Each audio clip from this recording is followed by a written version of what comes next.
Doctor ortho Ayurvedic oil and capsule. अब दर्द भी घुटने टेकेगा। बाढ़ पर अलर्ट योगी सरकार। बाढ़ प्रभावित जिलों में तेज किए गए राहत बचाव कार्य। प्रयागराज, लखीमपुर खीरी और अयोध्या में विशेष अभियान। एनडीआरएफ की टीमें विभिन्न जिलों में तैनात। बाढ़ प्रभावित इलाकों में फंसे लोगों तक पहुंचाई जा रही है राहत सामग्री। समाजवादी पार्टी प्रदेश अध्यक्ष श्यामलाल पाल के बयान पर भड़की बीजेपी ने जाट समुदाय का घोर अपमान करार दिया। बीजेपी प्रवक्ता राकेश त्रिपाठी ने कहा, समाजवादी पार्टी यूपी में फिर से जाति संघर्ष और बेमनस्य फैलाना चाहती है। राम मंदिर भवन निर्माण समिति की 3 दिवसीय समीक्षा बैठक के लिए अयोध्या पहुंचे नृपेंद्र मिश्रा। राम मंदिर परिसर का निरीक्षण कर चल रहे कार्यों की समीक्षा की। नृपेंद्र मिश्रा ने कहा, राम मंदिर परिसर का मुख्य निर्माण कार्य पूरी तरह संपन्न।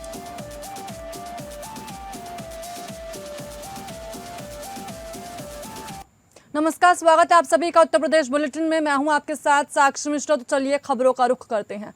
उत्तर प्रदेश में समाजवादी पार्टी के प्रदेश अध्यक्ष श्यामलाल पाल द्वारा मुजफ्फरनगर दौरे के दौरान दिए गए एक बयान पर राजनीतिक घमासान मचा हुआ है। दरअसल भारतीय जनता पार्टी ने इस टिप्पणी पर कड़ा ऐतराज जताते हुए साफ शब्दों में सीधे तीखे हमले किए हैं। उन्होंने कहा कि बिना नाम लिए एक समाज की भूमिका और राजनीतिक सोच पर तंज कसा था। इस टिप्पणी को बीजेपी ने जाट समुदाय से जोड़ते हुए घोर अपमान करार दिया है। बीजेपी के प्रदेश प्रवक्ता राकेश त्रिपाठी ने मामले पर तीखी प्रतिक्रिया देते हुए कहा कि समाजवादी पार्टी उत्तर प्रदेश में एक बार फिर जातीय संघर्ष और बेमनस्य फैलाना चाहती है। उन्होंने कहा कि पश्चिमी यूपी के गौरवशाली जाट समाज ने हमेशा देश की सुरक्षा, कृषि और राष्ट्र निर्माण में एक जरूरी योगदान दिया है, लेकिन समाजवादी पार्टी लगातार उनका अनादर कर रही है। समाजवादी पार्टी उत्तर प्रदेश को जातीय दंगों की आग में झोंकना चाहती है, जातीय विद्वेष उत्पन्न करना चाहती है। समाजवादी पार्टी के प्रदेश अध्यक्ष श्यामलाल पाल जानबूझ करके पूरी जाट समाज को टारगेट करके जिस तरह की बयानबाजी कर रहे हैं, जाट समाज को अपमानित करने की चेष्टा कर रहे हैं। किसी एक व्यक्ति के खिलाफ कोई दिया गया बयान तो ठीक हो सकता है, उसकी अपनी आलोचना हो सकती है, लेकिन पूरे समाज को आरोपित कर रहे हैं, पूरे समाज को बता रहे हैं कि उसको राजनीति सिखाई है समाजवादी पार्टी ने। चौधरी चरण सिंह इस देश के प्रधानमंत्री रहे हैं जब अब मुलायम सिंह यादव ने राजनीति करना शुरू भी नहीं किया था। ऐसे में पूरे समाज को वो इस तरह की लेकर के टिप्पणी कर रहे हैं, बहुत दुर्भाग्यपूर्ण है। और निश्चित तौर पर वो चाहते हैं कि इस तरह की बातें कहें ताकि समाज उद्वेलित हो और उत्तर प्रदेश में जातीय संघर्ष हो। लेकिन समाजवादी पार्टी के इस घिनौने खेल को जनता पहचानती है और समाजवादी पार्टी के प्रदेश अध्यक्ष श्यामलाल पाल के इस बयान के लिए या तो अखिलेश यादव माफी मांगे, वरना पूरी समाजवादी पार्टी को इसका खामियाजा भुगतना पड़ेगा। बृजभूषण शरण सिंह अपने लखनऊ दौरे के दौरान दुबका इलाके में आयोजित एक कार्यक्रम में पहुंचे थे, जहां सैकड़ों की संख्या में मुस्लिम समाज की महिलाएं और युवा मौजूद रहे। इस दौरान मुस्लिम समाज के युवाओं ने बृजभूषण शरण सिंह को माला पहनाकर भव्य स्वागत किया और उन्हें स्मृति चिन्ह भी भेंट किया। साथ ही कार्यक्रम में मौजूद लोगों का कहना था कि बृजभूषण शरण सिंह हमेशा मजलूम, पीड़ित और सर्व समाज के लोगों के साथ खड़े रहने वाले नेता हैं। वहीं कार्यक्रम के आयोजक और व्यापारी नेता मोहम्मद हारून ने कहा कि मुस्लिम समाज अब किसी के बहकावे में नहीं आएगा। उन्होंने कहा कि समाज को पता है कि कौन उनका नेता है और कौन उनके सुख दुख में साथ खड़ा रहता है। दुबका में हुए इस स्वागत समारोह को लेकर राजनीतिक गलियारों में भी चर्चा अब तेज हो चुकी है। मोहम्मद हारून है, मैं एक मुस्लिम समाज से हूँ। आज हमारे दुबग्गा क्षेत्र में माननीय सांसद जी आए थे, अपना बृजभूषण जी आए थे, तो उनका ये हमारे साहब भाई और हम मोहम्मद हारून ने उनका और काफ़ी मुस्लिम समाज के लोगों ने तहे दिल से उनका स्वागत किया और काफ़ी लोग उनसे जुड़े हैं। काफ़ी मुस्लिम समाज की महिलाएं देखिए खड़ी हैं और काफ़ी मुस्लिम समाज के लोग खड़े हैं और उनके साथ हैं हम लोग और हम चाहते हैं कि हम हमेशा उनके साथ रहें और थोड़ा उनके साथ हम आगे बढ़े। नहीं, वो एक अच्छे व्यक्ति हैं और हम लोग उनकी कई बार उनको सुना करते हैं। हम जानते हैं कि वो मुस्लिम और सारी कौम को एक साथ लेके चलने वाले व्यक्ति हैं और हमेशा मुस्लिम के लिए तो कभी उन्होंने कहा नहीं। कुछ ऐसी पार्टियाँ हैं जो मुस्लिम के दिलों में जिन्होंने भ्रम फैला रखा है और एक माहौल ऐसा पैदा कर रखा है कि मुसलमान जो है नहीं इनके खिलाफ है, वो हम मुस्लिम के लिए मतलब ये गलत सोचते हैं। बीजेपी के क्षेत्र कार्यालय में आयोजित परिचय बैठक के दौरान उस समय हंगामा खड़ा हो गया जब किसी बात को लेकर पार्टी के दो पक्षों के कार्यकर्ता आपस से भिड़ गए। देखते ही देखते विवाद इतना बढ़ गया कि दोनों पक्षों के बीच मारपीट शुरू हो गई। इसको लेकर कहा जा रहा है कि बीजेपी के प्रदेश महामंत्री एवं कानपुर बुंदेलखंड क्षेत्र के प्रभारी शंकर लाल लोधी के संवाद कार्यक्रम के दौरान ये विवाद शुरू हुआ। बैठक में मौजूद कार्यकर्ताओं के बीच कहासुनी के बाद मामला हाथापाई तक पहुंच गया, जिससे कार्यक्रम स्थल पर अफरा तफरी का माहौल बन गया। मौके पर मौजूद लोगों ने किसी तरह दोनों पक्षों को शांत कराने का प्रयास किया। फिलहाल के लिए विवाद की असली वजह क्या थी और मारपीट में कौन कौन लोग शामिल थे, इसकी जानकारी अभी तक सामने नहीं आई है। घटना को लेकर पार्टी के अंदर भी चर्चाओं का दौर शुरू हो चुका है।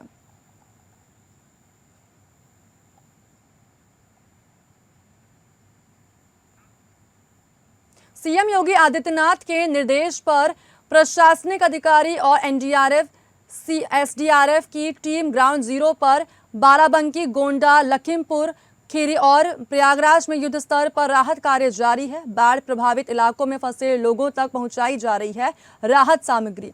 साथ ही प्रभावित लोगों को मेडिकल किट और फूड पैकेट भी उपलब्ध कराए जा रहे हैं। प्रभावित लोगों को सकुशल बाढ़ क्षेत्र से निकाल कर उन्हें राहत शिविर तक पहुंचाया जा रहा है। सीएम योगी के निर्देश पर बाढ़ प्रभावितों की मदद के लिए प्रशासन पूरी तरीके से मुस्तैद है।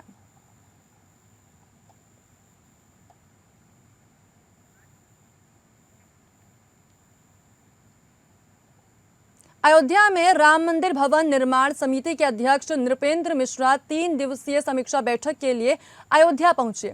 दरअसल अयोध्या पहुंचते ही उन्होंने सबसे पहले हनुमानगढ़ी से हनुमान जी के दर्शन पूजन किए और उनके बाद सीधे राम मंदिर परिसर का निरीक्षण करने पहुंचे।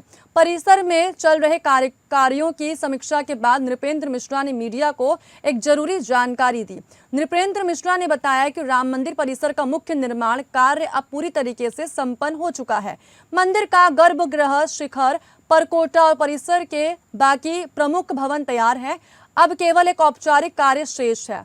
पूर्ण स्मृति स्तंभ के शीर्ष पर ट्रस्ट का कान से लोगो लगाया जाना बाकी है। इसके लिए ट्रस्ट के मौजूदा लोगों को ही अंतिम मंजूरी दे दी गई है।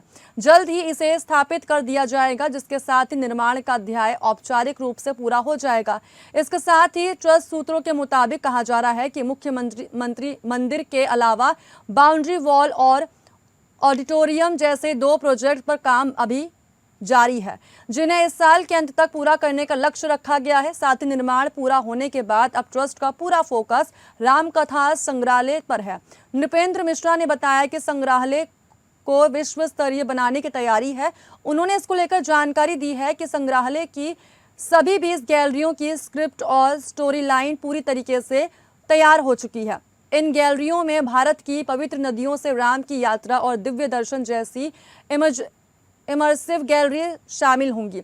अब अगला चरण इन स्क्रिप्ट को वीडियो और 3D इमर्सिव फॉर्मेट में विकसित करने का है। इसके लिए अत्याधुनिक तकनीक और डिस्प्ले सिस्टम का इस्तेमाल किया जाएगा। ये 3 दिवसीय बैठक बेहद अहम मानी जा रही है। इस बैठक में वेंडर्स के भुगतान, तैयार भवनों के डॉक्यूमेंट्स का ट्रस्ट को हस्तांतरण और संग्रहालय की गैलरी डिजाइन, यहाँ तक कि डिस्प्ले तकनीक पर गहन चर्चा होगी। बैठक में ट्रस्ट के अंतरिम महासचिव कृष्ण गोपाल, LNT, TCE और सोमपुरा जैसी कार्यदायी एजेंसियों के अधिकारी भी मौजूद रहेंगे। कुल मिलाकर देखा जाए तो राम मंदिर अब निर्माण से आगे बढ़कर दर्शन, सुरक्षा और अपनी दिव्य कथा को दुनिया तक पहुंचाने के नए युग में प्रवेश कर रहा है।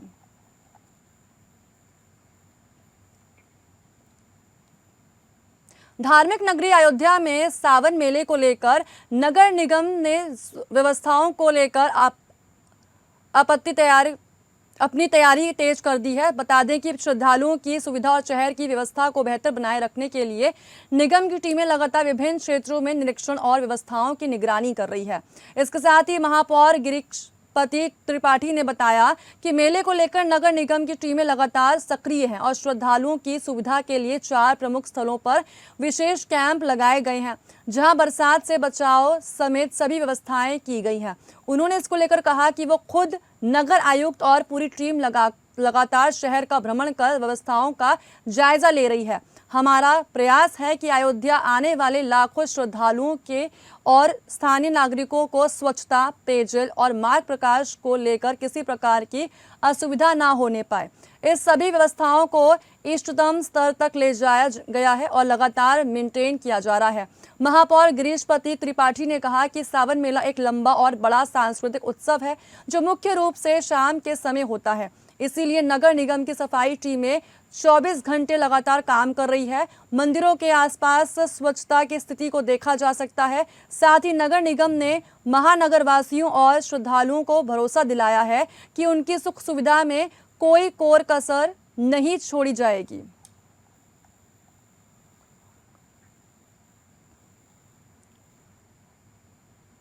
यूपी के फतेहपुर जिले के एनएचएस संविदा और आउटसोर्सिंग कर्मचारियों ने अपनी विभिन्न समस्याओं को लेकर मुख्य चिकित्सा अधिकारी को सामूहिक ज्ञापन सौंपा है।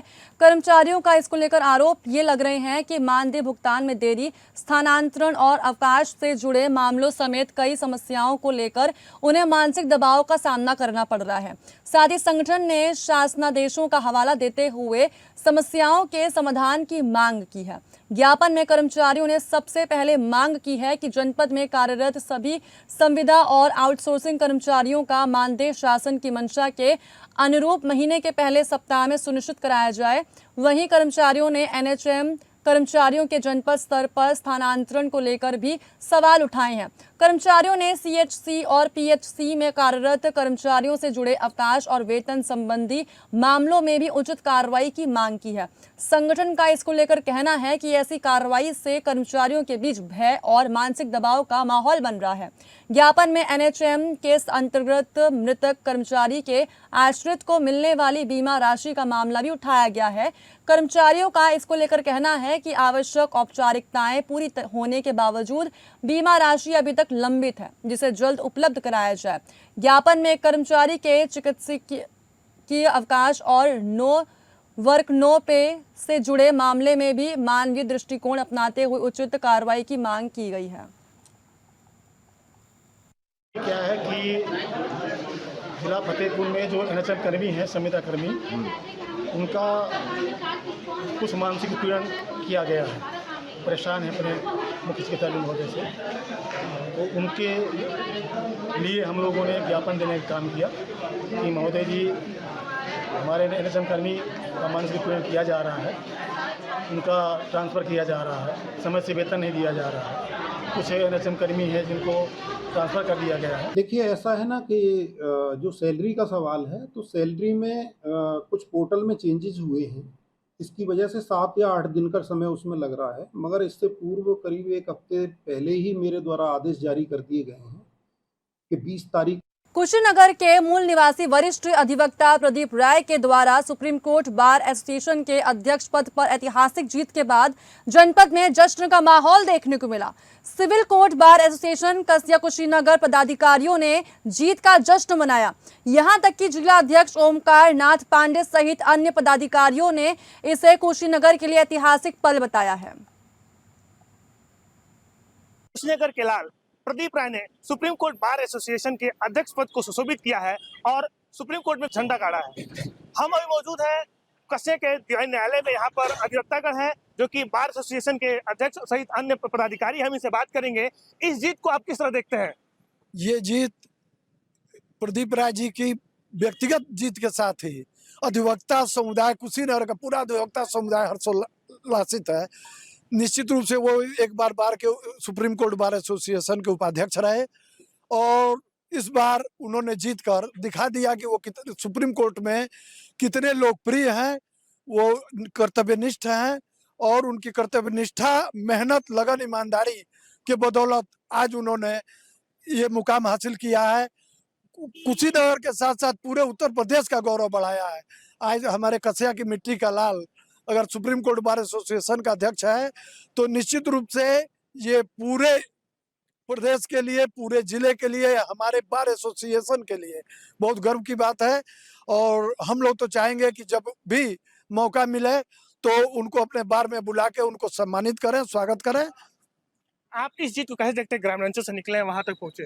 ये कुशीनगर धरती के लाल हैं और आपको मैं बता दूं कि उनके भाई विजय राय जी और विनय राय जी सब यहीं बुद्ध स्नातकोत्तर महाविद्यालय में पढ़े हैं। हमारे विनय राय जी हमारे मित्र हैं, उनके सबसे छोटे भाई, और यह सुप्रीम कोर्ट के संघ के अध्यक्ष के रूप में कुशीनगर और पूर्वांचल के और उत्तर प्रदेश के मान और सम्मान को बहुत ही ऊंचा उठाए हैं। इसके लिए उनको हम लोग बहुत सारी शुभकामनाएं और बधाई देते हैं। और निश्चित ही कुशीनगर भगवान बुद्ध की धरती का मान सम्मान उन्होंने बढ़ाया है और हम लोगों के अंदर अति उत्साह है, इसमें कोई कमी नहीं है। बहुत हम लोग प्रसन्नचित हैं कि हम लोगों के बीच का हमारे माटी का लाल जाकर आज देश के सुप्रीम कोर्ट के बार के अध्यक्ष के रूप में सुशोभित हो रहे हैं। धन्यवाद। जो सेकंड रनर अप है उनसे करीब 400 से अधिक मतों से उन्होंने जीत हासिल की है, तो इसको किस नजर देखते हैं आप? इससे साबित होता है कि सुप्रीम कोर्ट में उनकी कितनी लोकप्रियता है। अगर इतने वोटों से जीते हैं तो ये माना जाएगा कि उनका जो सुप्रीम कोर्ट में बहुत ही लोकप्रिय है और बहुत ही खुशी हो रही है, बहुत ही हर्ष हो रहा है कि कुशीनगर जिले के वो भी कसिया के जो है सुप्रीम कोर्ट में जाके जो है बार को सुशोभित कर रहे हैं अध्यक्ष के रूप में। और हम ये आशा करते हैं कि वो कसिया आवे और थोड़ा हम लोगों की भी समस्या सुने। आप इस जीत को किस तरह देखते हैं? मैं उनको बहुत बहुत बधाई देता हूँ इस जीत के लिए, और मैं यह चाहता हूँ कि इस कुशीनगर बार एसोसिएशन में आएँ और यहाँ उनका हम लोग स्वागत करें। और हम लोग सभी लोग हर्षोल्लासित हैं उनके चयन से, और हम लोग उनकी लोकप्रियता के आहूत हैं। लोकप्रियता के लिए मैं उनको धन्यवाद देता हूँ और ये आशा करता हूँ कि हमारे बार में आके उनका आएंगे और हम उनका स्वागत करेंगे। कुशीनगर की इस जीत को किस तरह देखते हैं? देखिए, वो जीत उनकी जो है कर्तव्य निष्ठा सत्यपरायणता की जीत है। ये हमारे लिए बहुत खुशी की बात है। हमारे बीच के हमारे बड़े भाई जो कसिया में हम लोगों के साथ क्रिकेट खेले, जो हम यहाँ पढ़े लिखे हैं, और इससे खुशी की बात क्या होगी कि जो इतने बड़े पद पर पहुँच गए और अधिवक्ताओं के लिए वो सबसे लोकप्रिय रहे हैं, तभी तो इतनी बड़ी जीत उन्होंने हासिल किया है। और हम उम्मीद करेंगे कि हमारे बार में आएंगे और हम उनका भरपूर रूप से स्वागत करेंगे। तो ये कुशीनगर बार एसोसिएशन के लोग हैं, काफी खुश हैं, क्योंकि कुशीनगर की माटी जो कि पूर्वांचल का पिछड़ा इलाका माना जाता है, यहाँ से निकलकर और दिल्ली जैसी जगह पर सुप्रीम कोर्ट में अपनी बुलंदी का जो झंडा गाड़ा प्रदीप राय जी ने, इसको लेकर सभी प्रसन्न हैं और बधाई दे रहे हैं। राजकुमार गिरी, एपीएन न्यूज, कुशीनगर। अमरोहा जनपद से एक सनसनीखेज मामला सामने आया है। नौगावा सदात थाना क्षेत्र के गांव नाजरपुर कला में ग्राम प्रधान की पशुशाला के भूसे के ढेर में नौकर प्रदीप कुमार का कई दिन पुराना सड़ा गला शव बरामद हुआ है। सूचना पर SP Lakhan Singh Yadav field unit और डॉग स्क्वाड के साथ मौके पर पहुंचे। पुलिस ने शव को कब्जे में लेकर पोस्टमार्टम के लिए भेज दिया है। हत्या सहित सभी पहलुओं से जांच की जा रही है। आजमगढ़ में अहरोला और तहबरपुर पुलिस ने संयुक्त अभियान के दौरान अंतरजनपदीय चोर गिरोह के 4 सदस्यों को मुठभेड़ के बाद गिरफ्तार कर लिया गया है। साथ ही पुलिस की जवाबी कार्रवाई में चारों आरोपियों के पैर में गोली लगी है, जिसके बाद से उन्हें उपचार के लिए अस्पताल भेजा गया है। पुलिस के अनुसार बताया जा रहा है कि गिरफ्तार आरोपियों की पहचान बरेली निवासी दिलकश, साहिल, वाजिद और फैजान के रूप में हुई है। आरोपियों के कब्जे से 3 तमंचे, जिंदा और खोखा कारतूस, यहां तक कि चोरी के सोने चांदी के जेवरात, 29,000 रुपए नगद, बिना नंबर की XUV 500, 5 मोबाइल फोन और चोरी में इस्तेमाल होने वाले उपकरण बरामद किए गए हैं। साथ ही पूछताछ में आरोपियों ने इसको लेकर बताया कि गिरोह के सदस्य हाईवे के आसपास वाहन खड़ा करते थे और नजदीकी गांवों में घरों की छत के रास्ते दाखिल होकर ताले तोड़ते थे। घरों से सोने चांदी के जेवरात और नकदी चोरी करने के बाद तय स्थान पर पहुंचते थे, जहां SUV चालक उन्हें लेकर फरार हो जाता था। पुलिस के मुताबिक गिरोह ने आजमगढ़ के अलावा गाजीपुर, बलिया और जौनपुर समेत कई जनपदों में चोरी की घटनाओं को अंजाम देने की बात स्वीकार की है। शाहजहांपुर थाना गिरोही के परिजनों ने पुलिसकर्मियों पर छत से धक्का देकर हत्या करने का आरोप लगा दिया है। दरअसल ये घटना के बाद से स्थानीय व्यापारियों में भारी गुस्सा देखने को मिला है। घटना के बाद मौके से पुलिसकर्मी फरार हो चुके हैं। फिलहाल परिवार वाले आरोपी पुलिसकर्मियों के खिलाफ मुकदमा दर्ज करने की मांग भी की जा रही है। पूरी घटना थाना निगोही क्षेत्र के गांधीनगर कॉलोनी की बताई जा रही है और इसको लेकर कहा जा रहा है कि यहाँ के रहने वाले उमेश गुप्ता के घर देर रात पुलिस आई थी। पत्नी ने दरवाजा खोलने से मना कर दिया और पुलिस कर्मियों से वारंट मांगा। इसी दौरान उमेश गुप्ता पुलिस के डर से मकान की दूसरी मंजिल की छत पर चढ़ गए।